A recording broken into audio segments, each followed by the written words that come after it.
everyone. Quick announcement. Each week, I try to bring you an episode to the show that offers something for everyone. It might be a training tip, insight into a world or national champion's life and how they got to where they are, or it might just be talking sports, the shooting sports in particular, for entertainment purposes. At the bottom of each of my episodes, you will find a Koji link to my website where you can find sponsors, links to guests, things of that nature. Currently, there are 3 sponsors: Laser App, Gun Butter Lubrication, and now Aim Size Products. I will be putting out a specific episode about Aim Size and their products. But by using the links provided, you indirectly support the podcast without any additional cost to you.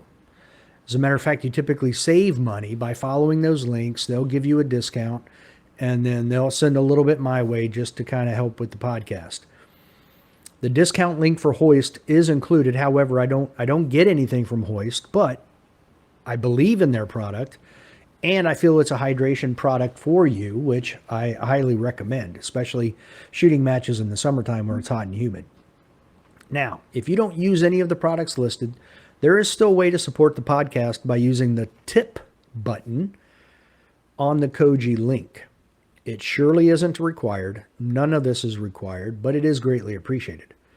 I'm trying to make the podcast as professional as possible, which does take time, a lot of time, and money.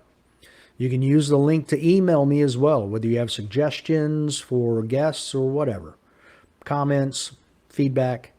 Regardless of whether you use a sponsor link or not, I still hope you enjoy the show. Please like it, share it, and give it a 5-star rating if you're so inclined. Thanks. Welcome to this week's edition of the Casual Shooters Podcast, your premier podcast for the casual shooter. This week's guest is a Carry Optics Grandmaster. He just finished 27th at a stacked 2023 Carry Optics Nationals, and he's about to give you all of his secrets. So join me in welcoming to the show, Tyler Meisenheimer. How's it going? Good. Welcome to the show. Thanks. And you're welcome. And if you would, go ahead and introduce yourself. Well, as you said, Tyler Meisenheimer, Grandmaster in Carry Optics. And I've been shooting USPSA for just a little over 6 years now. Started in production for a while. Didn't quite get Grandmaster there, but got real close. But switched over to Carry Optics a year ago, and I've been really enjoying that. And yeah, so. And already in the top 20. Yep. I did better last year. I think I placed 21, and this year I was made a few mistakes, so I ended up in 27th. So, oh well.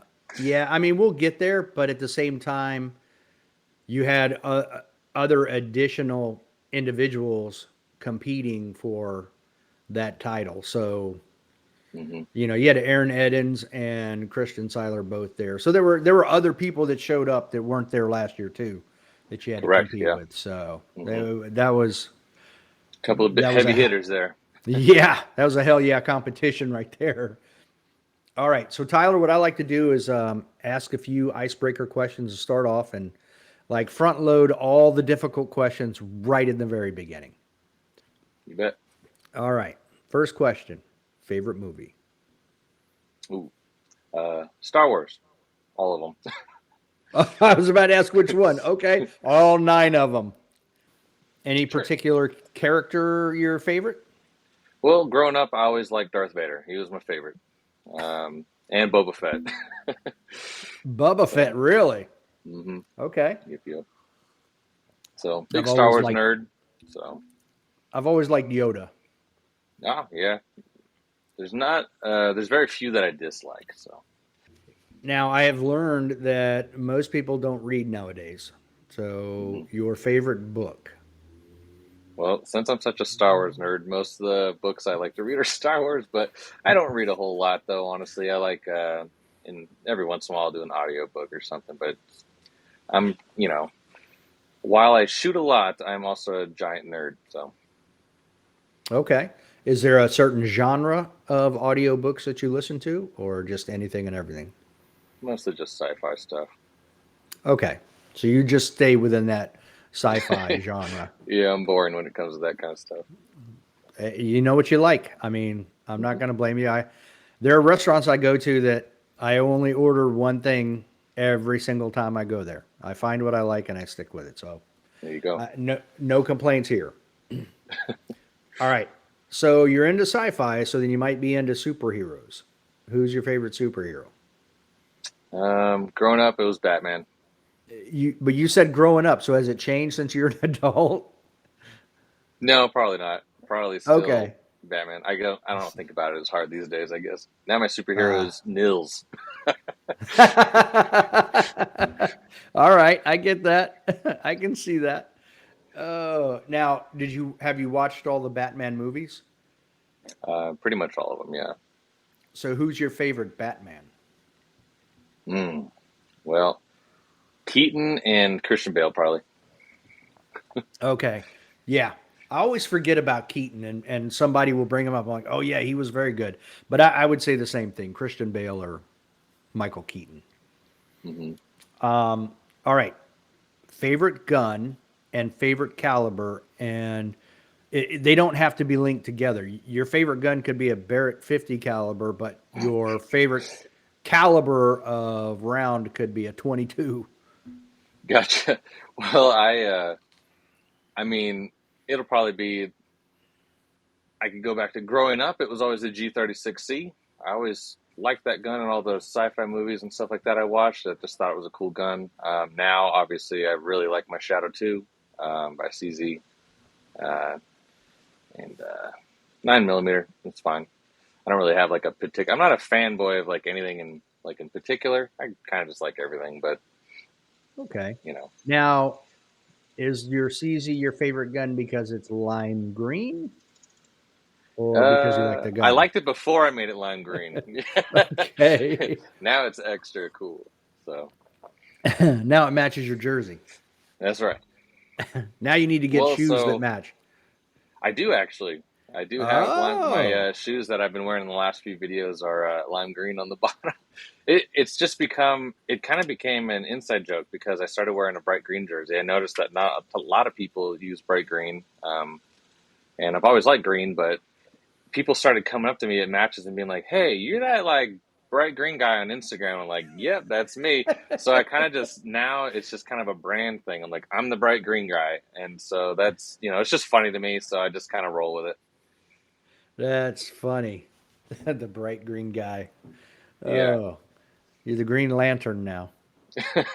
Yeah. All right, now it looks like were you a video gamer before USPSA? Oh yeah, big time. I was actually playing right before we got on this. Okay, so you So haven't stopped. What do you nope. normally play? Shooters and stuff like that. I usually play, Halo, Call of Duty, Destiny 2, just boring stuff. Every once in a while, I'll get into the game called Rocket League, where it's basically soccer but with like cars. It's kind of fun though. Oh wow! But yeah, mostly shooters though. I mean, I started shooters and stuff, and that's what got me into guns, really. So All um, right. yeah. Okay, so starting there, when was the first time you shot a gun? Um, Probably, I don't remember the exact year. I had to have been around 10 or so. My dad got me a shotgun. We started doing, you know, trap and skeet and stuff like that. So we've always we've always been a gun family. So, um, Okay, so you kind of but grew even up before around them. then, yeah, even before then, I always had like snap caps, BB guns. We did Hmm. paintball. My whole childhood has just been like walking around Shooting at with fake people. guns in my hands and stuff. Yeah, so so it comes naturally, I guess, after all that. Okay, now that shotgun was it a 20 gauge or? It was a 12. It was a Browning 12 Okay, gauge, and we would do some of those good bonding stuff. My dad always had a couple shotguns and some Rugers and stuff like that. And we, it's what we like to do. We like loud noises. yeah, that's pretty solid. A 12 gauge at 10. Hmm. So So I'm sure when I was 10, the gun would have been bigger than me. So, yeah. oof. All right, so you basically grew up around guns, started shooting at a Hmm. young age. Yep. How, in 2017, how did you find the USPSA? Well, because we would, me and my father, sometimes our brothers would come along and other friends, and we try to go at least once a month. We'd do like a range day where we'd go and shoot trap or skeet or something like that for a few hours and have some fun. And then, you know, but we always would hear off in the distance at my local club, like, what I know now is a plate rack, but we always just assumed that was cowboy people shooting, and for some reason, like I always grew up, I Mm. loved cowboy movies and stuff, but I just liked shotguns, and so I just never really thought anything of it, and so we did that for years, and we'd always hear, because we'd always go on a Sunday, and that's when they did the match over there, and we'd always hear just rapid fire and stuff like that. I don't know why. I never looked sooner. I really regret not doing it sooner, but I went and did some trap one day with one of my buddies, and he was just like, "I want to go check out that cowboy stuff," and I was like, "All right, fine, let's go walk over there." And we walked over there, and I just happened to walk right into where the match director actually. So then he showed me around, and I was just like, "Oh, this is not cowboy action stuff. This is different." And I immediately was like, "How do I do this?" Because I had a few pistols by then, and actually at that time I had just a USP, but I didn't want to use it for competition. But that's later. So anyway, started talking to the match director. That was in California where I used to live, and they require that you did a safety class before you do a match. So I went and did the safety class, and then just started doing it right after that. I never even took a break. So I love it. Now, how old were you when you found it? 2017. Well, so I'm 33 now, so 6 years ago was what, 27. 27 then? Yeah. So. Okay, so a little not as late as me, but Hmm. not in your early 20s or teens. You found it Nope. later in your 20s. You mentioned going back and looking at your stuff, it looks like you started in production. What gun did you start with then if you didn't use your USP? Well, one of my buddies who did it a little bit in Texas, he he recommended a Glock 17, so that's what I went and got. Got that regular, Serpa holster and the Black Hawk mag pouches, and thought I was the man, and went and so got humbled pretty quickly, and then there we are. So I just yeah. had that conversation the other night. I guess Rob Hewins was, he got all of his competition advice from Garand Thumb on YouTube. So he Nice. had like a whole war belt and Serpa holster and all this other nonsense. Oh So yeah. same thing. That's pretty funny. Yeah, most people start So off the same way. It's funny. Like, now looking back, do you feel that you should have just started with the USP and gone with that, or? no, I still have that Glock. I like it a lot. I mean, you know, I feel like things would have turned out probably the same anyway. But I definitely saved ammo by not shooting 45 all the time, or saved money. I mean, Oh, is what I meant to say. So that okay. was one I of the didn't things. realize Was that. my buddy was like, "Hey, like 9 millimeters cheaper," and I was like, "Okay." So I just kind of went with what he was suggesting. So, Especially in 2017. hmm It's not quite as so cheap today, but it was much nicer back then. oh yeah. So, how many matches or seasons did you go through before you decided to change your gear out? Um, It was about a year, maybe a year and a half, and then I started shooting with a couple other buddies that had SPO ones because that was the thing you can get at that time. So I went and got a SPO one, um, did all the Cajun stuff to it, got it all tricked out, and shot that for about a year. And then I had a buddy who was selling a Shadow 2, and so I bought it from him, and that's when I switched to that. So after When about did 2.5, 3 years, I guess I got to the. I'd have to like look and see the date in my photos or something, but yeah, I mean it was probably 3 years, give or take, into the sport. so did you use that same Serpa holster the whole time with your Glock? No, I ended up switching out with pretty quickly after. Obviously, I asked Hmm. around people what they were using. So ever since then, I've always used Blade Tech holsters. I've had really good luck with them. I've never broken one. in my opinion, they're very high quality. I know there's a lot of, I mean, but there's a million things out there, but it's just what I've used. I've got good with it, and it's always been, it's always worked for me. So I've just stuck with those holsters. And then I kind of switch back and forth with Blade Tech belts and double alpha gear and stuff like that. Kind of But refined it. yeah. Mhm. Okay. So you've got all that set up now.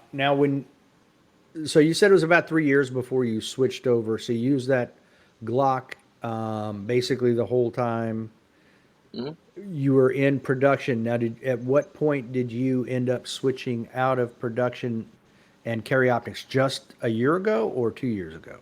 2 years ago. Yeah, when it was Okay. once, so just a little over 2 years ago, I moved here to South Carolina, and when I got here, there was like nobody shooting production, clearly, because there's a lot of freedom and stuff here, so a lot of open guns, a lot of limited guns, right? So I like competition. I'm a very competitive person, and I was not having fun just basically playing by myself. So I ended up switching. I just used my Shadow 2. I already had Terran tactical base pads, so I just started shooting limited with my Shadow 2 in 9mm, and I just did that for a while, and then a buddy of mine was like, "Dude, get a dot," and I was like, "Fine," because like that's where all the competition's at. I want to go where the biggest, where all the heat's at, right? That's where I want to.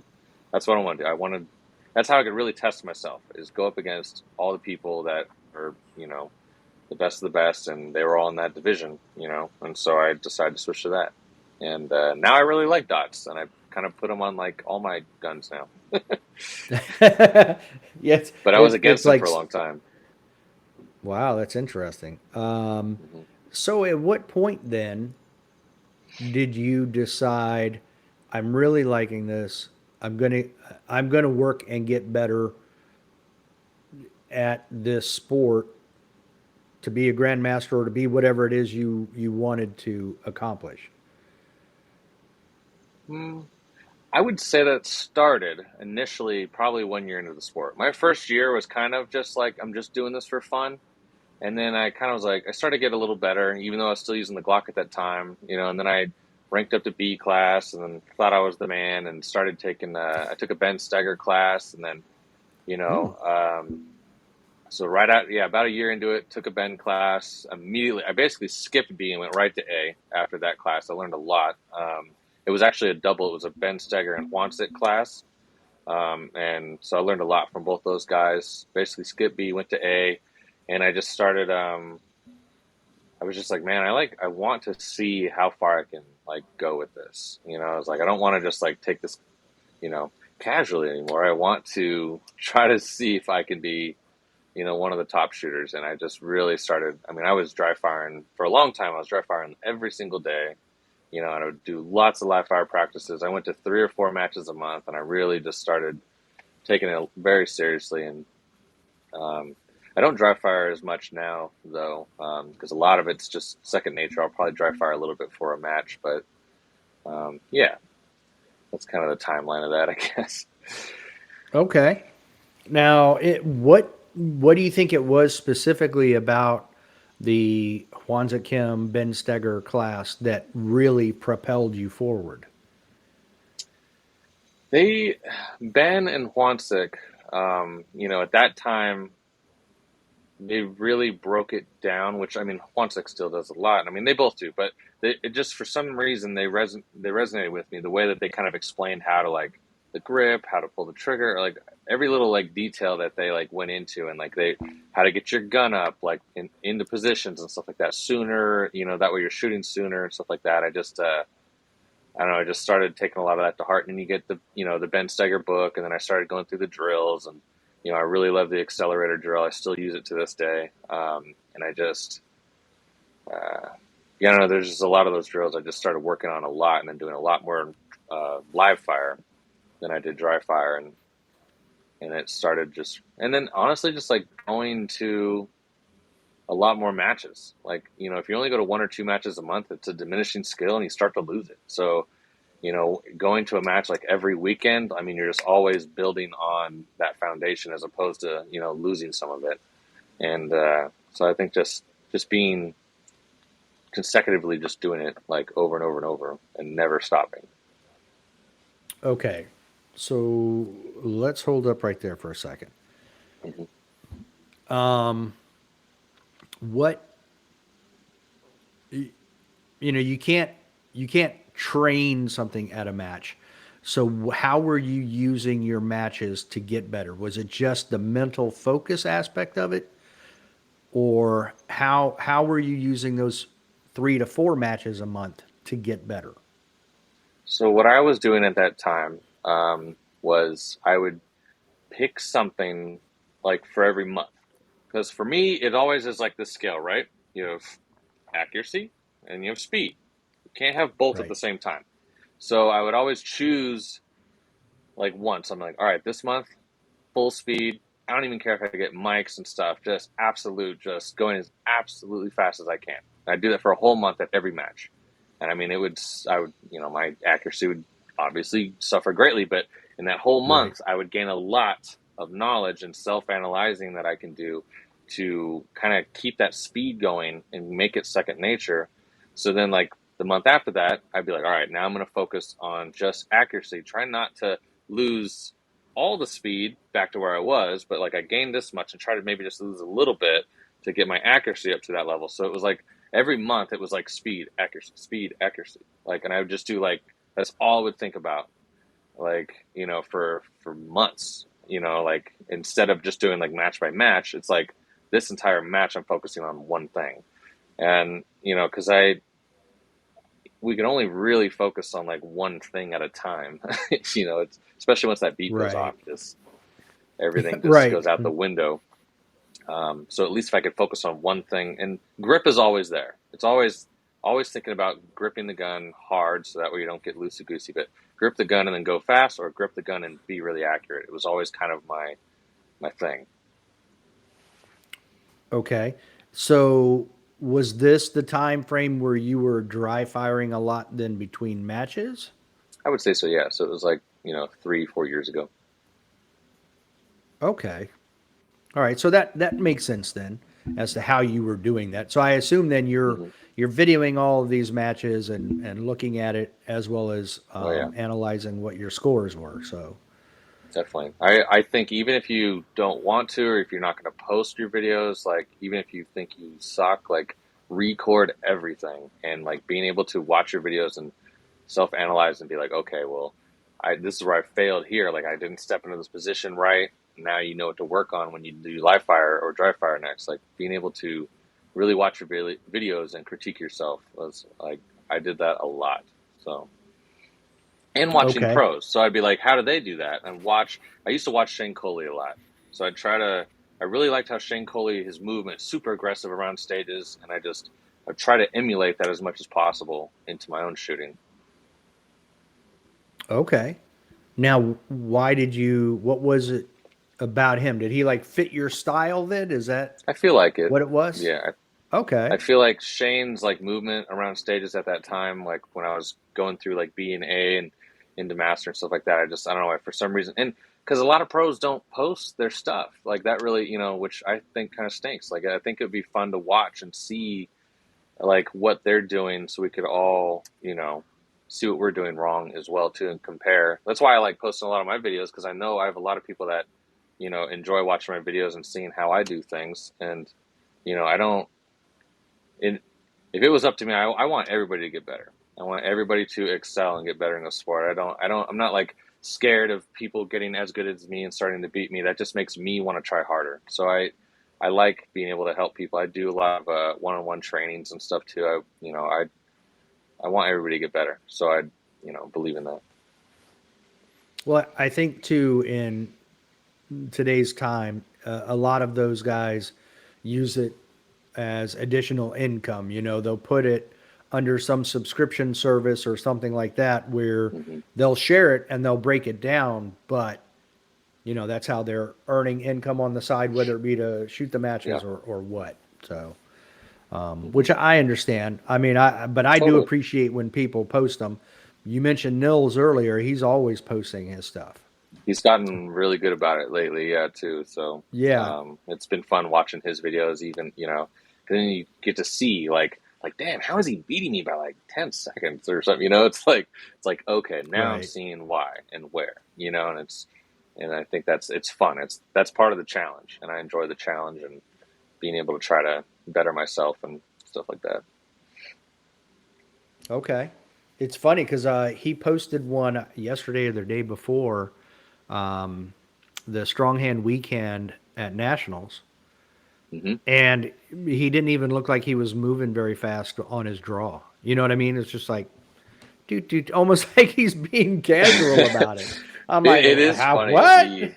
He's so like smooth in all of his movements that it's like it looks like it's slow motion sometimes. It's wild. But those targets were far. I mean, Yeah. like even though like, I did my scoop draw, which is fast and stuff, but I mean I really was like focusing on getting really good trigger prep out there to get that first shot off, correct, instead of just trying to do it fast. Stages like that are like survival stages, especially at those distances. I mean, with strong hand Mm, weekend, you absolutely need to aim. You can't just, it's tough because at like point. nationals, you think like, I want to go fast because I know everybody else is going fast. Time, I try to shoot time free as much as possible because that's like, the mind killer. And then you start screwing up your stages. But it, yeah. So definitely a stage like that, like, I didn't feel like I went as fast as I normally could have either because I was really trying to not get penalties. I ended up still getting a one mic on that stage on my strong hand, but it was close. So, And I had Tim Dundry came on right after Nationals, and we were mhm. chatting, and the thing we both saw was everybody had a bad day. They had one day that was not as good as the others, and it's almost like I think everybody had that same thing. Like they were, I think at times they were finding it hard to throttle back. You know? It's tough. And for me, it was Friday because it was raining like all day and the humidity was terrible. I mean, Friday was really rough, and we had to start on the stage that had like the biggest pond of water in it, and it just was like it just kind of set the tone, which was negative for like the whole first day. It was really frustrating. And then Saturday and Sunday picked it up, and everybody on my squad Friday would just murdered us, and then we all did better Saturday and Sunday. Like so, but All right, I got to yeah. ask you. I'm gonna stop with the normal flow of questions because I've been staring at your Hunter's HD Gold glasses because you're wearing them indoors, so you wear them all the time. I have prescription lenses, and so they're my Oh, only glasses that I have now. So I just wear them all the time, every day, at work, out of work, all day, all night. And the okay. yellow, you get used to it really quick. It makes the world look a little brighter, I guess, and less gray. So it actually they help get rid of the blue light, and I get migraines and headaches a lot, and they seem to help a little bit with Hmm. that. So I actually don't mind the yellow, and you just get used to it. I don't even notice the yellow anymore. Well, I prefer yellow or green, whatever you want to call them. That Hmm. lime green color lens Hmm. because it the contrast, especially when Yes, you're shooting, is unbeatable. I used to wear definitely. similar shade of yellow shooting glasses when I Yep. would shoot iron sights back there at 1,000 yards, and it would make that bullseye perfectly clear and round, even at 1,000 yards on that white Definitely. paper. It So, has a way to uh, kind of like mesh all the greens and browns together, so like reds and stuff pop really good. At least that's how I yeah, see it. So, and I know somebody who's was actually when I was in middle school. He was my football coach and my gym coach. So now he's in his 70s, and he wears them all the time for night driving. They've improved his ability to drive at night. So those definitely. Brian has a great product there. So He sure there was does. a nice little 1 minute commercial for him. Hell yeah. No, I mean, not only is it a good product, I mean, Brian is an outstanding individual. And I mean, Yeah. he's such a good dude. He makes you want to wear his products. Like, he really is like, he is Hunter's HD Gold. So, you Yeah, know, yeah, yeah. I don't think anybody can complain about Brian at all. So, all right. So, getting back on track. All right. You mentioned scoop draw. Now, did you start doing a scoop draw, or at what point did you go, I'm going to try this other thing and throw my gun? It literally, I always just did the regular draw, and one of my mentors, his name's Kent. He trained me and one of my buddies, Sean, up to kind of where we were at that time. He got me all the way up to master. Great dude. And one day he just, after we got done with the match, he's like, "Hey, dude, you got to come over. You need to try something." And I was like, he's like, "I feel like this would work for you." And I was like, "What?" So I went over to his house and she's like, "This is called a scoop draw," and kind of showed me the thought process behind it and how he does it. And he doesn't even like doing that, I don't think. But I don't remember. It's been a while since I've hung out with Kent, but he may or may not use it or not still. But yeah, he just showed it to me one day, and I just was like, you know what? This like feels faster. And I was like, for me, the draw sets the pace for the rest of the stage. And so me and Tom Castro agree on that a lot. And so starting off with like that quick speed and saving time right off the bat, like just makes sense. And I've done it.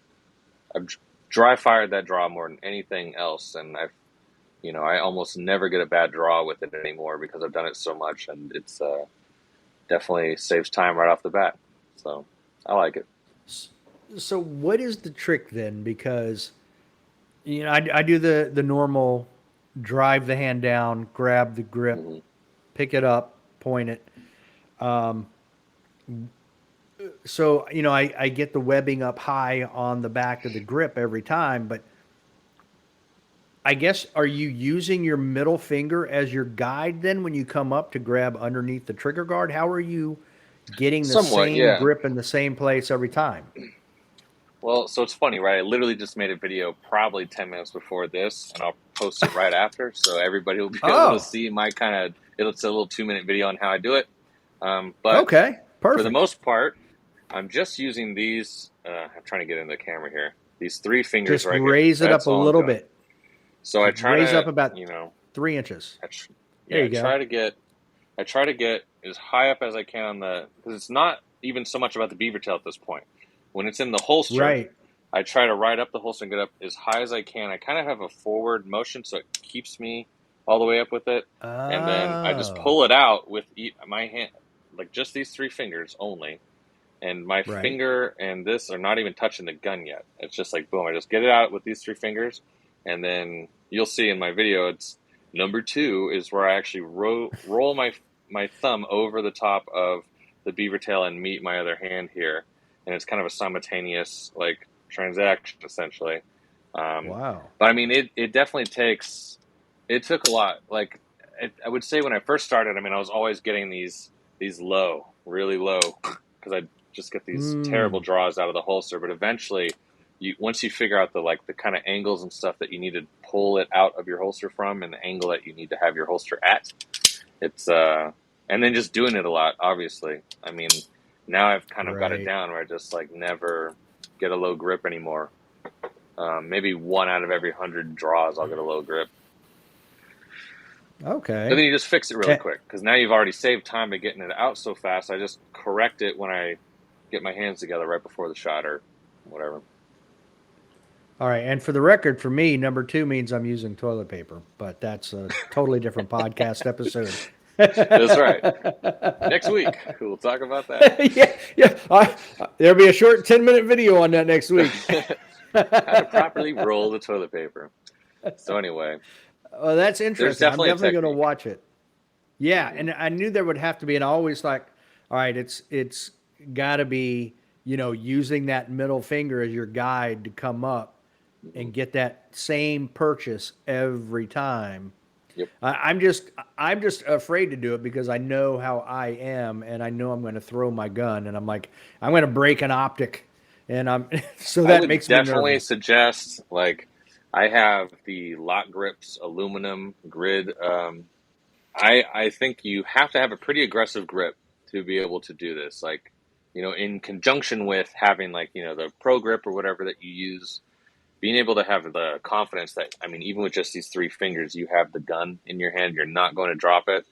That's once you can get past that, it's not as bad. But I've never once thrown my gun doing this draw. never once. Even when I first started it, I mean, because I did it slower at first to really make sure I was getting a good grip on the gun.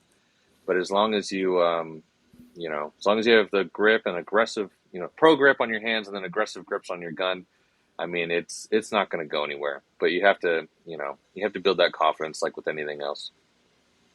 Okay. Well, now you know what. Now you've talked me into it. I'm gonna try it a few times and see, make sure I don't throw it. But I haven't. I mean, I shoot Canics, so I can put one of my older Canics in there that I've taken optics off of, Yep. and Do it start with facing a that. So at couch, least That way, there if you you throw it go. into a couch, which I did that at Right, first. I and then never ended up throwing it, but I was prepared to throw it by accident. I can see it hitting the couch and bouncing off. Ping. Unloaded, always Like, unloaded. yeah, yeah, always. Holy So cow.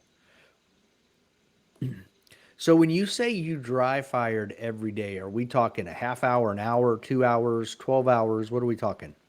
at least a half hour was what I used to do. I mean, I'd put the belt on, and it was always me and my wife would watch Netflix, and she would be sitting on the couch. I'd be off to the side, just aiming at the people on the screen, just working on transitions in between like the characters on the screen and stuff. I mean, I just absolutely was like, I need to make this gun literally not even an extension, but like part of my arm was kind of my goal. Right.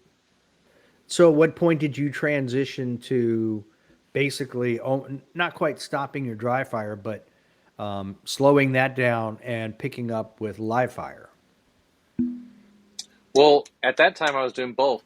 Um, I was trying to do live fire and dry fire as much as possible. I definitely, I would say once I made Grandmaster, I stopped dry firing as much.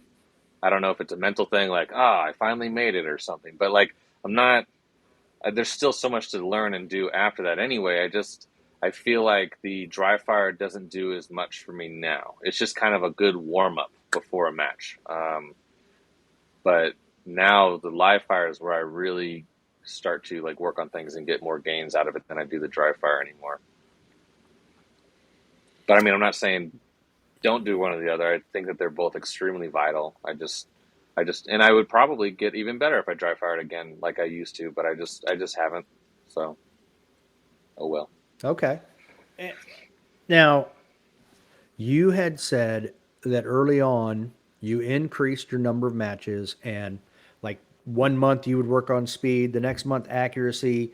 Now, when you slowed down your dry fire, so when you became a GM and you started doing more with live fire, did you have the same type of process? Like, okay, did you do it training session by training session, or did you have something that you wanted to work on, say, for a month, and then next month I'll work on something different? How did that work out? So I guess now I do feel like so now it's kind of stage by stage. I kind of evaluate the stages and see like what do I think would gain me an advantage on a stage, whether it would be like, oh, this is a survival stage like the strong hand weekend one, like I need to take my time and get my hits on this one because it's going to be better than going fast, or vice versa. If it's a short stage with open targets, clearly getting a couple Charlies is going to be all right if I absolutely just blaze through it. But the with the live fire and stuff now, I'll work on a lot of movement stuff. I've taken a Tom Castro class twice now. Excellent class. His like biggest strength is shooting and moving, or shooting on the move, and like exiting and entry into things. And I mean, that's been like a huge thing for me, is working on movement skills. And I would say now at matches, I don't think so hard about like, do I need to go work on speed or work on accuracy? Now it's literally just execute. Like, execute the plan, execute my fundamentals, and like, don't mess up. And it's like, and I don't think about messing up. I just try to execute my plans and my fundamentals, and then it seems to work out pretty good. All right, so you've taken at least three classes then, because you took the one with Ben and Wanzik hmm and Tom twice. Have you trained with Yep. anybody else? Just different GMs over the years, but not like any like legitimate classes. Just practicing live fire, practicing with certain people, and then any official classes, those are the only three official classes I've taken. Okay. Now going back for a minute, I guess what I was meaning to ask was, does your training take on a theme like your match shooting took on a theme? Or do you just like let's say this week's over, so next week. Does Hmm. next week have a theme, or are you just going to go out there right before you go out there? You're going to come up with, all right, this is what I'm working on, or do you have like a theme? Next week I am working on entry. The week after I'm working on exit. You know what I mean? I would say that like a lot of times now I work on a lot of those things. You know, our practices that I do with a couple of my buddies, we try to do it once a month. It doesn't always work out, but we try to do it once a month. We go through like, you know, 500-600 rounds, and a lot of it is just, you know, a lot of those things. It'll be like, you know, entries, exits, moving, shooting on the move, you know, like, and I mean, we just do a lot of movement stuff now, it seems like, but because now the shooting is not as important because we can shoot well. It's more about getting through a stage efficiently. But I don't know. I wouldn't really say that there's really like a theme anymore. It's just like, you know, hey guys, what do we feel like we want to work on today that we're kind of like slacking at? And be like, oh man, my like transitions were dog crap at the other match the other day, so we will throw in some, you know, transition drills or something. I mean, but there's not really like a theme. We just kind of we try to figure out what our weaknesses are and work on them. Okay. So do you guys critique each other when you're practicing? Oh yeah, oh yeah. Okay. So. Now what about the Castro class? Did you, like we talked about Ben and Wanzik? What was it about Tom's class? Was it primarily the movement, or was there something else in there? Well, Tom does break a lot of things down. He has a couple like these rule things that he you know goes through, and I'll just you know I'm not going to say it because I don't you know that's up to him to talk to people about Yeah, it. But yeah. he's Tom has a couple different ways of explaining things that absolutely resonated with me, and he's just a really good dude. And the funny thing about Tom too is he's literally just 100% energy. He literally, if you keep asking questions, he will just keep going. We've had classes go for like over 10 hours one day. I mean, it's just insane. I mean, we just kept going. We started at the breakneck of dawn and we just went till the freaking sun went down. I mean, just all day shooting through hundreds of rounds and it just, you know, working on tons of different stuff. And he just, the way that he just explains things, like it resonated with me more than some of the Ben and Ponsick stuff, honestly. And his movement stuff. I used to joke and make fun of him because he used to say like, "Oh man, I'm revolutionizing the sport," and I used to talk so much smack and oh, he's revolutionary. But man, like the way he does it is outstanding. And I mean, I was a pretty decent master. I mean, I've absolutely excelled because of Tom and the way that he teaches. So, Now I wonder too how much more you were able to pick up because you already had a class and you had mhm. a greater base knowledge. You know what I mean? It's possible, So definitely. But I mean, because even the way be, that he explains, like you know, reloads and stuff. Like he helped me with my freaking reload, and I'm a production shooter. Like I didn't think that was possible, but he found a way, you know. So okay, anyway, all right. So you and him on a communication level work very well together. definitely. I mean, we're really All good right. friends now. Now, We talk like every day. So okay. Now, is there anybody else that, if you had a choice, let's say you win a match and one of the prizes is you get to take a class with anybody you want free of charge. Is there anybody out there that you're like, that's the one guy I wouldn't mind because he might be able to help me with X? I feel like the other like really big one that I haven't taken would maybe be a JJ class. Just because it'd be interesting to see his perspectives on things. I'm a big proponent of there are many ways to do this, not a way. So like every time I Yeah. take a class or train with different people, I'm just adding skills to my utility belt, going back to Batman there. But just you know, so I mean, it would be interesting to see the way that he explains certain things. And I've talked to some friends that have taken some classes of his, and you know, it's interesting to hear like. But at the end of the day, a lot of us seem like we're kind of just saying the same thing, but with different terminology. But definitely, that was my long-winded version of just saying I'd take a JJ class. Okay. And when you were saying that, there was something that popped up in my mind. So I'm trying to pull it up real quick while we're chatting. And that is there was a here we go, national champions. There was a year where JJ and Ben, it might have been 2018. I think it was 2018. Ben won production, and it might have been limited. And Ben was second. JJ won limited. But in production, JJ was second to Ben. So they flip flopped first and second. Yeah, And the reason that popped up in my mind was you're like, you wouldn't mind taking a JJ class or getting his perspective, because can you really find two more polar opposite people, especially personalities, between Ben and JJ? You know what I mean? yeah, But I yep, mean, we're talking two very, very high level, equally competent shooters, but with two completely different personalities and probably ways of getting their points across. So, exactly.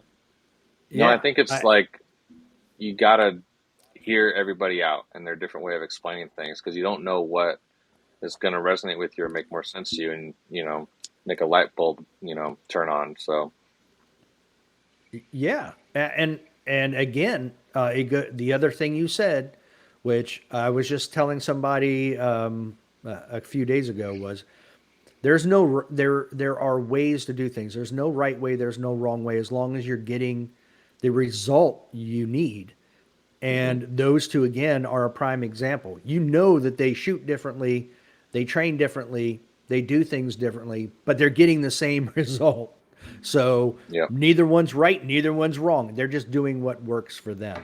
So, exactly. all right, so let's talk. Did you shoot CO Nats last year? I did. Was that your first It nationals was or my no? second. I've done three now. I did 3 years ago. I was at the Production Nationals. I got. I was only a master rank there. I got first place master, and got eighth overall at that one. Um, and then last year went to CO Nats and got 21st, and then just a month ago went and got a 27th at Nats. So it's Okay. definitely a bigger pool at the CO Nationals, obviously, right? So I mean, any little mistake you do is like now you're next place down, now you're next place down. I mean, you absolutely have to execute everything perfectly. It's tough, but it's a fun challenge. Yeah, everybody was very, very tight in those standings all the way down. I mean, yeah, It you was look and like people crazy. are winning by 1 point or a half a second. It's wild. Like the difference Yeah. between so many. It's like there's like 20 places and it's all like not even 4% of a difference. It's wild, and I think that's fun. Yeah.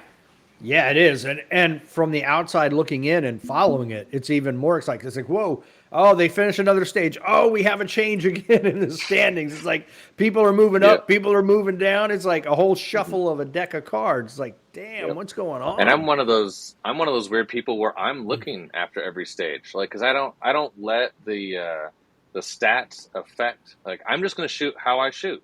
I'm not going to do anything different. All right, so this year, so how much prep did you do prior to last year's Carry Optics Nationals? Um, I mean, I don't feel like I prepped probably as much. I feel like we got one decent training session in, um, maybe like a week before the match, and then luckily it was kind of cool. Obviously, I'm hanging out with Tom and all of our buddies. He had a student that also was shooting the match as well, but he has a private range, so we all got there Tuesday night, and then we walked stages Wednesday and Thursday night. We actually went to a private range and got to practice and set up a couple stages like Thursday night right before the match. So that was kind of fun. So what I'm hearing is you guys cheated. That's what I just heard. Yes, that's right. Okay. If you're not Hey, cheating, you're not anybody can go trying. to a range, and shoot. I mean, Yeah. so Yeah. It So, sounds pretty smart to me.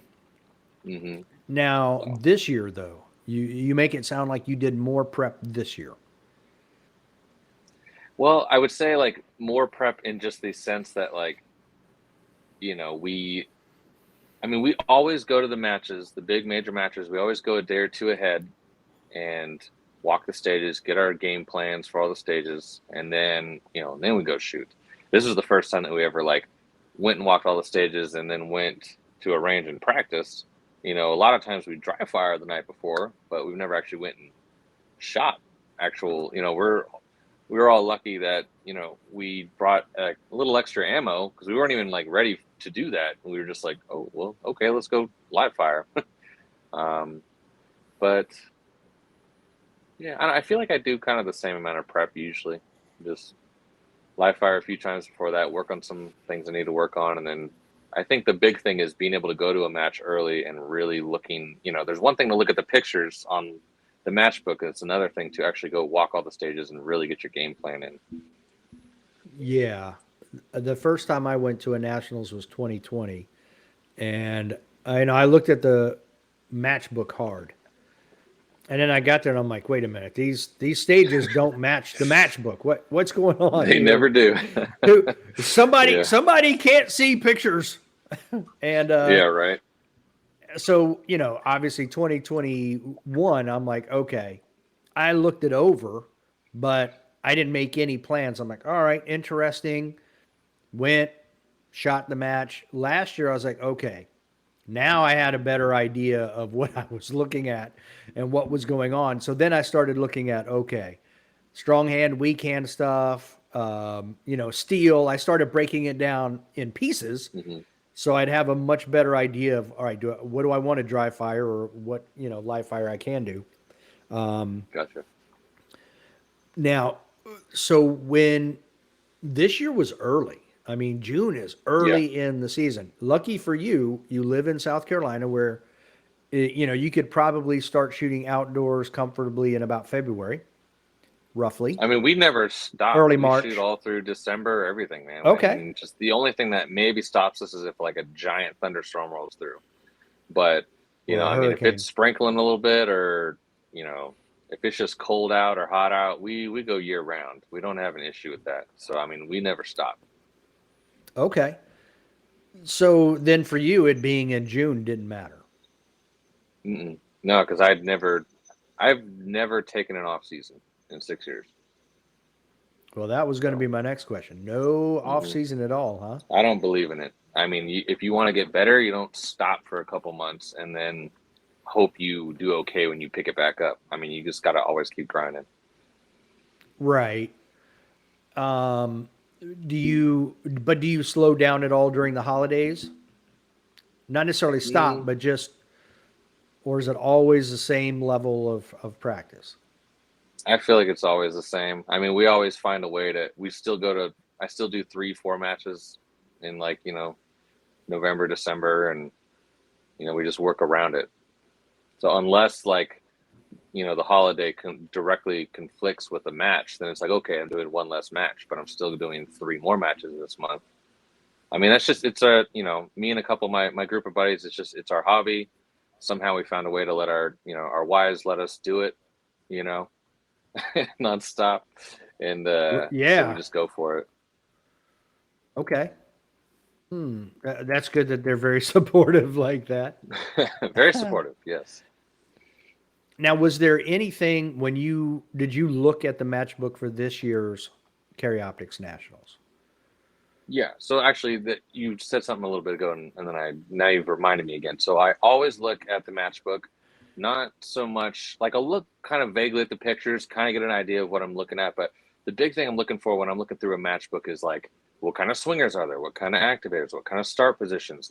Strong hand, weak hand? Like what kind of things are going to be different than an average like stage? And so that's the kind of stuff like, all right, there's going to be table starts. All right, well, let's work on some table starts at our next practice session, and figure out if there's ways we can kind of like, get proficient in that. So obviously for this match, we knew there was going to be some long distance strong hand weekend. So you better believe we worked on that, with Okay. just shot a lot of that. Right. So, I mean, I felt fully prepared for that stage, and I was actually surprised I got a mic. I was like, damn, I've been working on this so much. How'd I do that? Like, you know, but I mean, if you watch my weekend, like, section of that stage, I mean, I definitely had the fastest time, if not one of the, because I mean, I am actually left-handed, but I'm kind of ambidextrous, so I do shoot right-handed, and I am right eye dominant, but the gun does not feel awkward in my left hand. I feel like I actually shoot better left-handed if I was going to shoot one-handed.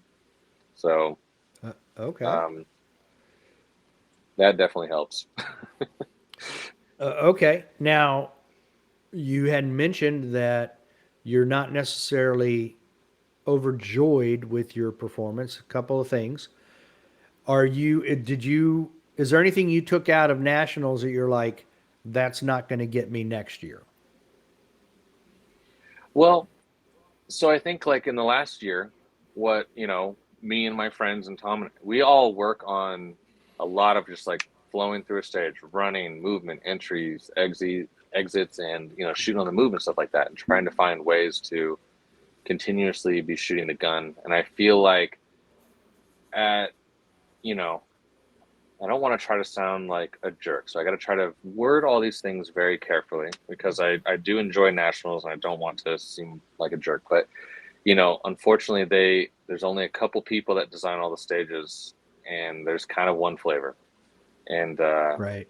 I feel like this year at Ohio, while I did enjoy some of the stages, unfortunately, they were kind of held back a little bit by the entire Zone A being that you can't shoot. There's no Mm, like 180. It's all straight down into one berm. right. So it kind of, the entirety of Zone 1 was kind of vanilla feeling at times. And you know, it kind of left you with very little options. Um, but, and then to try to combat that, he just was like, let's throw literally half hardcover IPSC targets like everywhere. Like there, so it was just like instead of making stages where you can flow through areas, it felt like it was like stop, stand, shoot, run, stop, stand, shoot. Which, I mean, so I feel like that's where, and I wish there was different flavors. I wish they would allow other people to like maybe submit stage designs and stuff like that. And they do a great job, and I know it's a lot of hard work. I MD 2 matches in this area, so I understand how difficult it is to be an MD. So I'm not trying to like talk smack to them or anything. I mean, nationals was fun like Right. always, but it just I definitely enjoyed the stages last year over this year for sure. And I think some of that had to do with just the way that Ohio that range is set up. Our favorite Okay. stages, all of my buddies, all of us loved Zone 3. Zone 3 had their new berms, their full 180 bays. I mean, the stages were just way more fun, and so You had a good uh, mix in zone 3 from what I saw. definitely, yeah. No, Zone 3. You If had the whole match was like Zone 3, I absolutely would have loved it. So Yeah, because you had some big field courses, you had some speed shoots, you had a mix. So mhm. it was almost like its own little match in a way, you know? Exactly, it felt more like one of our locals.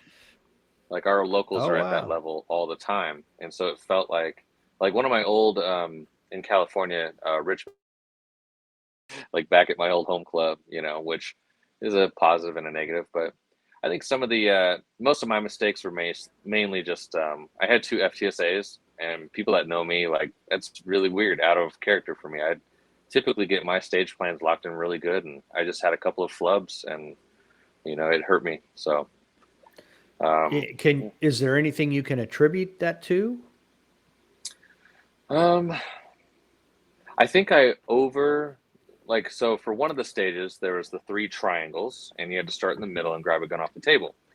And I think maybe what I did wrong there, I had a really solid plan, and I feel like other than this one moment, I executed the plan extremely well. But Okay. you had to, for my plan anyway, just to try to make it simple, I had to go right, shoot one piece of steel and a piece of paper. Okay, or no, it was a piece of paper and then one steel. So, but then I had to retreat.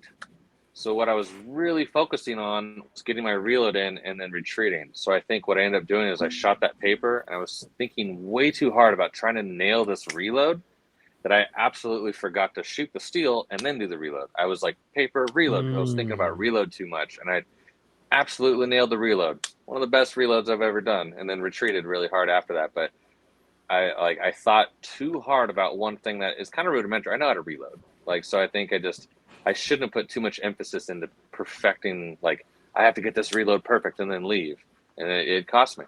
So Okay. yeah. Now, do you use any journals to record what you do or things you learn in the matches, anything like that? Um, I don't really. I do have in my phone. I have in notes. I have something I call like a shooter's mindset. Sometimes I'll write things down to try to like remember. I haven't added anything to it in a while. Sometimes I'll read through it before like a match or something, and just kind of like, all right, remember to, you know. But it's just silly, rudimentary things like grip the gun right, like don't try to go too fast. Worry about getting your hits and stuff. Nothing crazy, but a lot of it for me is what I do is watch my videos over and over and analyze like what I'm doing in the video. But then I don't know, I just store it in my head and it kind of stays there. I don't usually write it down. Well, and I ask because like this is the Lanny Basham version, and it's much more blank. Like there are some Hmm. things that are pre-filled out, and you can go in and write under them. But Yeah. I took the 6-hour mental management class with Steve Anderson because I was like, I'm curious. Hmm. I've done rifle competition and other stuff, so I'm like, I'm curious about this mental management mindset thing. So I Yeah. took the class, and Lanny Basham is very adamant about using a journal to record, what you're thinking, what you learned immediately, so you don't forget it down the road. Yeah. And then Aim Sice, who I've got to do a couple of videos on this stuff, but they came out with their own version, a little different. I actually like it a little more because, whoop, which one am I going here? There we go. There's more like stuff written in it where it's prompting you for things. Gotcha. They both have their pluses and their minuses, but I'm almost wondering if something like that interests you or no It for might. I would maybe the aims, the second one you showed me, I'd probably be more the interested. I'm a aim terrible size. writer, so like having those prompts would Right. probably be helpful to kind of help me think about what I need to think about. So, Okay. Yeah. um, And it's interesting because they also have like weekly, quarterly, it's very, and they have quotes and stuff in here. It's hmm, very interesting. They yep, call it a shooting planner, but you could also consider it a journal because the thing I do like that Steve and Lanny push yeah, is, recording your thoughts like at the end of the match, especially like things, you did well, things that need improvement hmm. and stuff like that. So, I feel like I do a lot of that in my head, and I just think about it. But I could definitely see where that would be a pro and very helpful as well too. But I haven't done that though. okay. Now with the benefit of 2020 hindsight, is there, looking back at nationals, is there anything you would do differently throughout the match? Mm, I would try. Obviously, I think one of my other FTSAs was that I did my cardinal no, which is change your stage plan right before you go. And I know that's a terrible idea. Mm. But me and Tom were talking about something, and then I was like, I think I was in the deep hole, and I was like, it actually doesn't sound like a terrible idea. But I, being overconfident, was like, that's easy. I barely have to change my stage plan at all. Like easy peasy. Totally left a freaking target now. So, and I knew it too. Like I Mm. finished the stage and I was like, I was supposed to shoot something a little while ago. I was like, damn it. I knew it immediately. I was so upset. I was like, dude, I can't believe I just did that. So I had to take a walk after that and clear my head. But I think one like so hindsight thing would be trying not to let incremental weather and stuff like that get in my head. sometimes when it rains and I start getting wet, and we started in a stage where like literally our shoes were completely filled with water for the rest of the day. Like, I mean, it's tough to not think about that, but I Right. and you can't control that. So there's not, it's hard. Like, trying not to get upset about things I can't control and just try to push through it. But I do feel like day one where it just rained and we had puddles on all the stages and just, I mean, my feet were soaked and just itchy all day. I mean, it was tough to not think about it, but I wish that I could try to somehow block that out better, because I would have performed better trying, not letting that get in my head. Now, you shot Friday morning, right? Um, No, Friday afternoon. So it had rained Okay. like all morning, and then Mm. there was like, yeah, most of the stages like they had just giant puddles, and you're just walking through them, and it just was. It's it's tough when you train in like moderately dry weather like year round. It's different now. Your feet are soaked and they weigh more, and so it's like it's kind of like having reloading with full mags as opposed to empty mags. Like it's a different feeling, and then your indexes feel off or whatever, right? Yeah, I was I ill mean it's prepared for all puddles. even going into a position and stopping feels different because you have water coming out of your shoes and your shoes are not feeling the same way. So Yeah. yeah, I One of totally get it. one of my mics immediately was I'm good at being able to kind of break soon into a position to be able to roll my feet to stabilize and shoot a shot into position. So I can try to not I'm not a person that tries to attack a position and then stop and plant my feet and shoot everything. I very much believe in like being able to shoot into a position so that way you're like done and can get out of a position quickly. I attack targets as opposed to attacking positions. So one of the first targets on one of the stages that I had a mic on, there was a target, and it was half hardcover, but there was a giant puddle there. And so when your brain, you see the ground, and I think, okay, I can roll into this position and step here. And my brain thinks I see the top of the water. And I started thinking like, okay, I'm going to shoot this target as soon as I like start stepping into this position.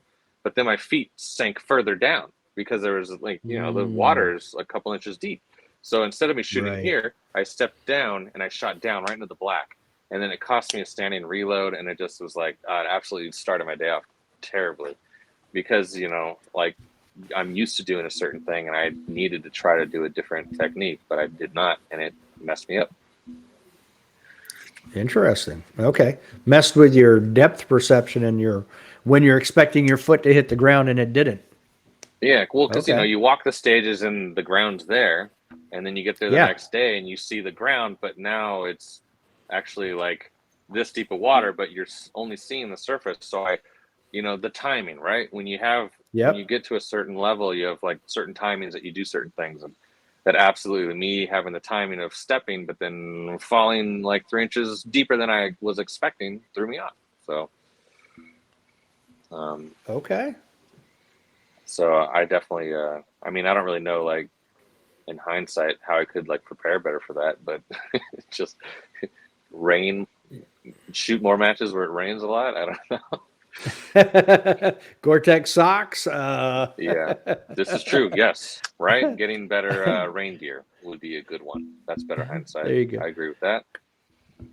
Now, did you and Tom?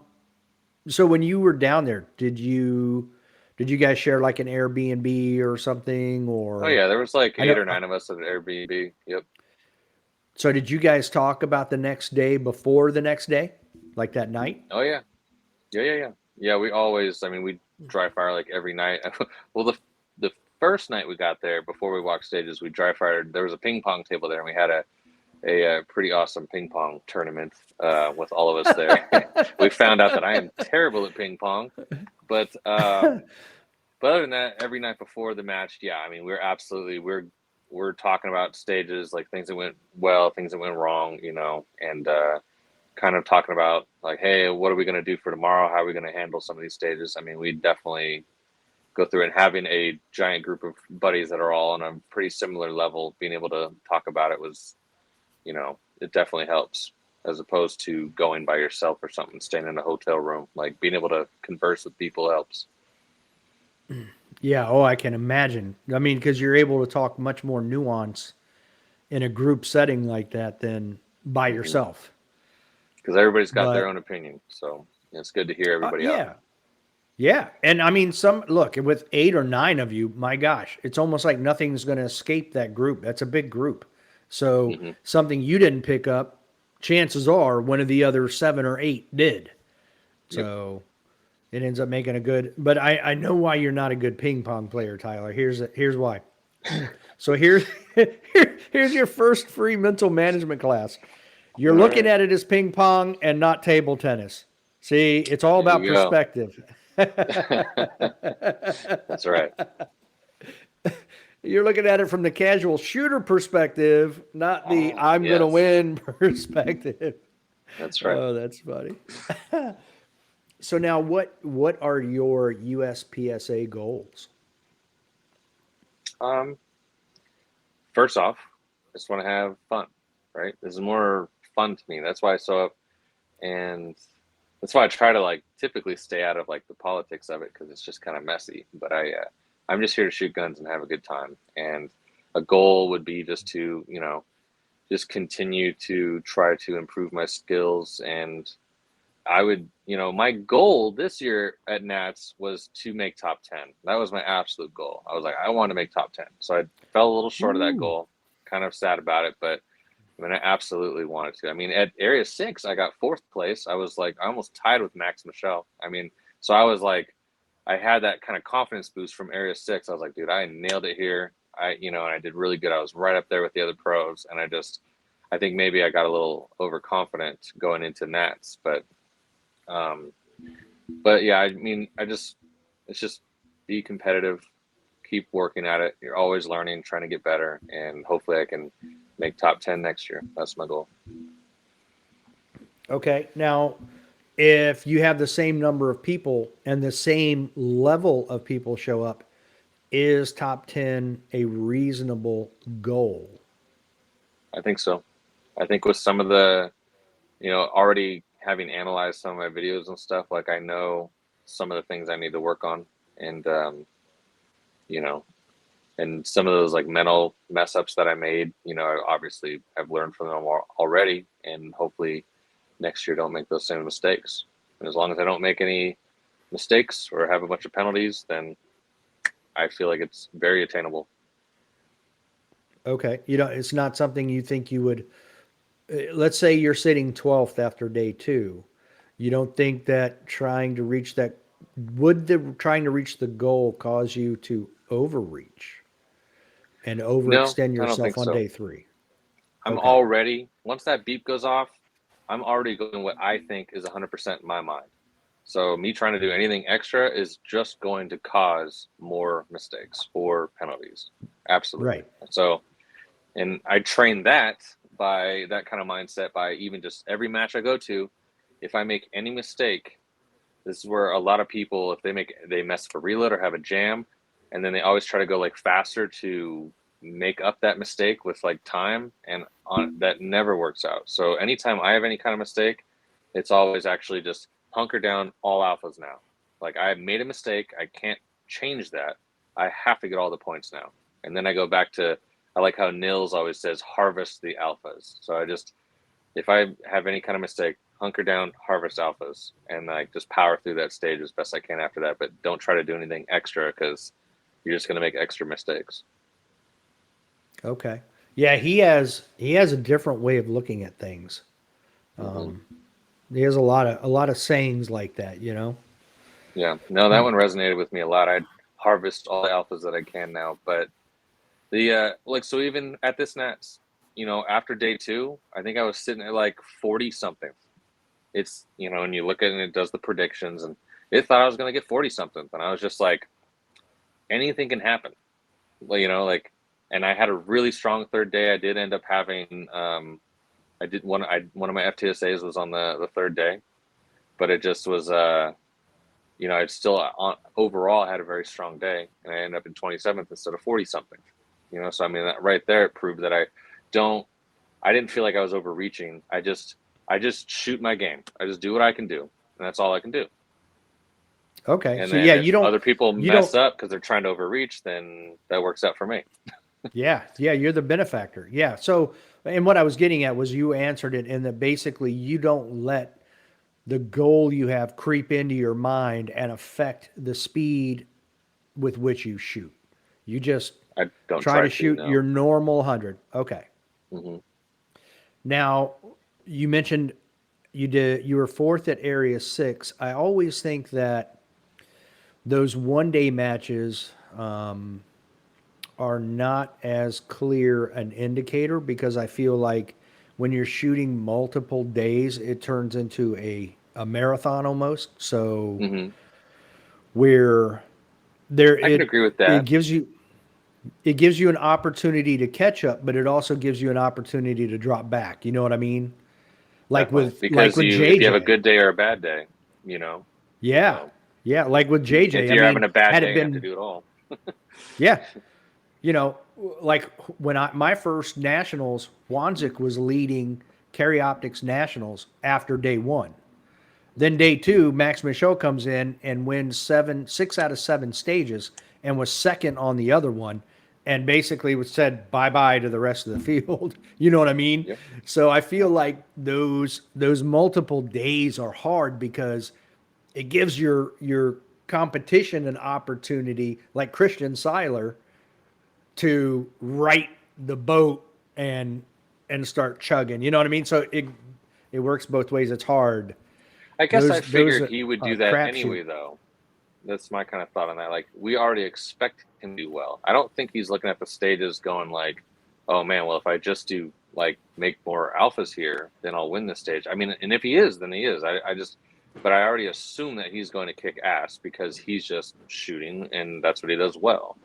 Um, Right. but where I think the multiple day turning it into a marathon, like, because I've had days where I've had like even like I've had area matches back in the day before COVID where there were 2 day matches, and I had like a really awesome first day and a really crappy second day, and it's like, and there's times where I was like, man, I wish I just shot all the stages today. I would have nailed it. And then Right. so I do like and I dislike it, so it doesn't. I don't know. I feel like at the end of the day it wouldn't matter because it's like I'm either gonna have a good day or I'm not, and I just have to try to execute my plans. And if I have multiple days, or just one day, I'm going to try to do the same thing. It's not going to affect how I do it. Yeah, but that's what I like about the multiple day format of like nationals. Like Hmm. I like Todd Jarrett. I respect him. The one thing I would disagree with him about is the one day nationals being at an area match like he's proposed because it Hmm. takes away that marathon feel. Like you have to perform well each day, at least Hmm. consistent to be at the top. You know what I mean? And there's no With a way I one would be able to do 20 stages in a day. That's way too much. So I yeah. definitely, Oh, with that yeah. many stages, it has to be multiple days. There's no doubt about that. Well, and he's talked about, like a 12, in his mind, he actually said this was, do you need 20 stages for nationals? And do you? No. But when you reduce the number of stages, it reduces that need to be, I guess you could say it goes both ways. If you bomb a stage, it might be harder to make it up. But at the same If time, there was, yeah. like you said, if you're having a good day, then you just happen to shoot that match on a great day for you. But what would have happened on day two and day three? Would you have Hmm. been as good? So I Yeah. like I would actually like to see it more on a world shoot where it's a 4 or 5 day nationals where you bring everybody together and you have a day break and you shoot 3, 4 days over 4 or 5 days. More competitors, Hmm. you're not shooting necessarily any more stages that day, but it breaks it up and it makes you be consistent over multiple Hmm. days. And then you find out who really are the very good shooters because they'll be consistent. Yeah. No, I agree with that. So, Now, do you have any IPSC goals? um, I think in the past, I was like, it'd be cool to be on the world team, world shoot team or something like that. I think currently it's not something I'm like really like thinking about per se. Um, I wouldn't be like opposed to it either, but um, I mean, a lot of it now is just coming down to just the cost of having to go to all these big matches and all that stuff. And I mean, Yeah. the fact that they, honestly, where I'm at right now, I wouldn't be able to afford to go across the world and go shoot something. So, I mean, a lot of that comes down to just like cost at that point. If like there was a way that somehow, we could pay for our teams to go to other countries, then obviously I'd be in. But financial stuff makes it a little difficult. So, Yeah, it would be nice if the organization could get to a financial standing where, even have sponsors help mhm. pay to send the team overseas. In a perfect That world, would be right? But nice. we are Yeah. where we are, and there's not much we can do about it at the moment. I don't think so. It just, it doesn't like bum me out or anything. It is the reality. So it just is what it is. Yeah. I'm with you. And look, I mean, your wife can only be so supportive. So it Right? is what it is. Yeah. All right. So I have two questions left for you. hmm The first one is, what does your make ready look like? Um, I will say that it's not a typical GM make ready where they take like 5 minutes. Okay. I don't really feel like I Okay. need 5 minutes. I kind of just, if I overthink it, then I start to mess up. A lot of it's just I get a couple. What I do is I try to get to the line before the RO, and then I get my stance, and I wait. And the moment they say make ready, I try to draw. So it's like a practice draw, like as if I Hmm. was waiting for the beep. Yeah. Um, and then I'll make sure my dot's the right brightness, because I've done that before where the clouds went away and then it was sunnier and then I didn't check and I was like, I can't see my dot anymore, and I had to like turn it up. So I always get a practice drawing, like a candid random practice draw, because I don't know when they're going to say make ready. Um, so there's that, and then I load, make sure the dot's right, practice my draw a couple times, and then right before, I'll try to, close my eyes and visualize the stage. Um, so that way, my whole thing is I'm going to try to shoot. If I've already shot it in my mind, exactly how I think I would shoot it, then I've already like shot it once, and so I can kind of like, um, I'll step back a little bit further too, really quick.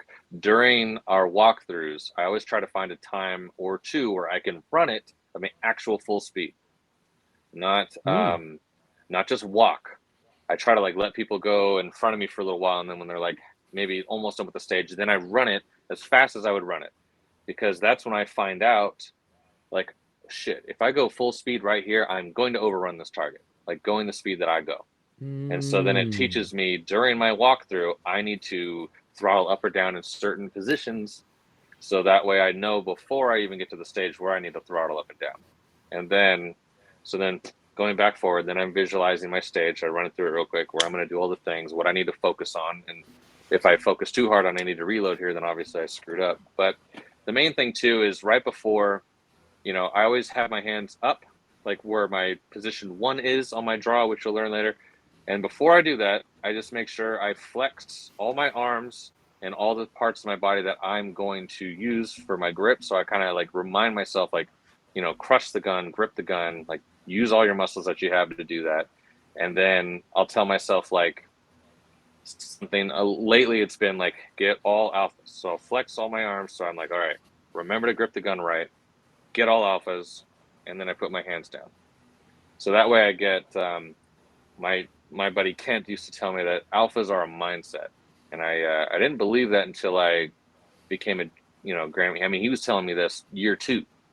Alphas are a mindset. Alphas are a mindset. I never believed it, but um, at this level now, I definitely do believe that if you tell yourself to get alphas, you will get them, and you could still go the same speed that you would go, but you have to. It's kind of a mental focus thing, I guess. I don't know, but yeah. So I just remind myself to grip the gun good, get all alphas, don't do anything stupid, and then go for it. All right. All right. Now the last one. You said that you try to stay out of the politics because you don't like it, but the politics can affect the fun. hmm So did you, and I'm not asking who, but did you vote for Area 6? Yeah, I voted for president in Area 6, and Okay. it was a tough one because I Okay. feel like I like Matt and I like Kyle a lot. I shoot with Matt. He moved our area recently. And we hang out all the time and shoot matches all the time now. I get to pick his brain a lot. I really like Matt, very good person, and every major I go to, Kyle's there, whether he's the range master or whatever. And so I've gotten to talk to Kyle a lot. We pick, I think they both would do a really good job. Um, but one thing that kind of kills me right now is Yimin is actually he's one of my really good friends. He was the president of the club Okay. that I started at, so I've shot with Yimin for Hmm. years. I know him very well, more than most people do, and you know, I think that he's really getting kind of a bad thing happening to him, and I don't agree with it at all because people don't know I, him how they only see the I, surface value. well, and I think a lot of us agree with that sentiment. So Hmm. And I mean, if you don't, that's with fine. you, I mean, not everybody has to like everybody. I mean, Ben doesn't like Yumin. That's fine. It right? doesn't make me like Ben any less. Everybody, that's the great thing about all this is we have our own opinions and it's fine. So, but I really do like Yumin, and I feel like I'm sure he could have got more done if the board wasn't fighting him the whole time. I don't think he's trying to be, you know, he's trying to do what he can without. I mean, you have an entire board that you have to basically get them to agree with you, and if they all are kind of the good old boys club and want to do it their way, it's kind of hard to do anything. So I don't know. Other than that,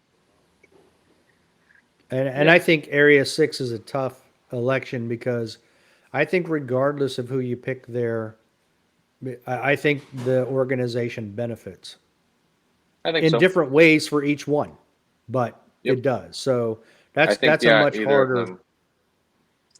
And I don't really Yeah. know Ben Barry. I've never shot with him or anything. I don't really have any like real good or bad opinions on him at all. The only thing I feel like I've heard is he was on a podcast talking about how he believes that nationals should just be grandmasters and masters only, and I completely disagree with that. I believe that everybody should have a chance to compete and participate in the sport. So I absolutely disagree with that. But other than that, I don't know the guy, so I have no real opinion on it. Um, but I Yeah, think they all probably have pros and cons. So. right. And I agree with you. I don't agree with Ben in that regard. Hmm. Because I think that's what makes this sport unique is that, B class Dave or whomever can go to nationals and shoot the exact same matches, JJ and Christian and Nils and Max and Yeah, Jacob, and you still want to literally see where see you end up. exactly, yeah, in a head to head comparison, not competition, because Hmm. it's not, I'm not competing Yeah, against them, but I can see exactly where I compare in the exact same match. and I So, think that's part of yeah, the fun. And yeah, and that's how we get revenue. People pay to go to the sport. It's like, so how's the sport going to survive if we don't allow everybody to pay for it? But and then and I wasn't always a GM. I was just a GM in the last year. Like for 5 years, I wouldn't have been able to participate at majors. I feel like that would be very irritating. But and and would you're you not have the going up same against them. drive if you No, couldn't because I'd shoot be at like, oh, nationals? well, I'm not good enough, so I might as well give up. I feel like that would discourage a lot of people. We need to give people the opportunity to go and get that mindset and that opportunity to see how majors run and like nationals run, and you got to give them a chance to get good. You can't just tell them no. So I mean, what I do private lessons, I have several classes like every month, and I mean that's my big thing. I want to get everybody better. I want everybody to enjoy the sport, and so yeah. Okay. Well, Tyler, I appreciate the conversation. It's Mhm. been good, very good.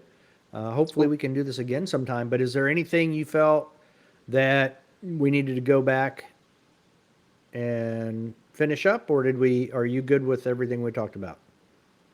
I feel like everything is pretty good. I guess the only the final thing I just when it goes to like nationals, I hope that they can start maybe allowing maybe people to submit stages to like maybe section coordinators, and section coordinators can submit stages for nationals, so we could try to have different flavors and instead of a one size fits all kind of thing that they've been doing. And Shannon does a great job. I do like his stages, but if you're doing a lot of the same thing, I feel like having different flavors would benefit nationals big time, and allowing people to submit stages. And you don't have to use them. You just pick the ones, have a meeting and pick ones you think will work good and test different abilities. Well, and I concur, and I would even say, because this is part of the conversation I had with other people, was you have 3 range masters coming in, and you have a match director, so that could be your quote unquote committee. All right, Range Master 1, this is your section. Range Master 2, Range Master 3. You guys sit down and pick those stages you want to put in your section. And then we'll all sit here and talk about it, make sure we have a good balance, and boom, everybody go your way. Yep. All right. So. Well, again, thank you for coming on. It's been a great conversation, and I hope we do this again. Heck yeah, man. Thank you very much. See you guys on the range. Until next time. Don't be a little bitch. Yeah.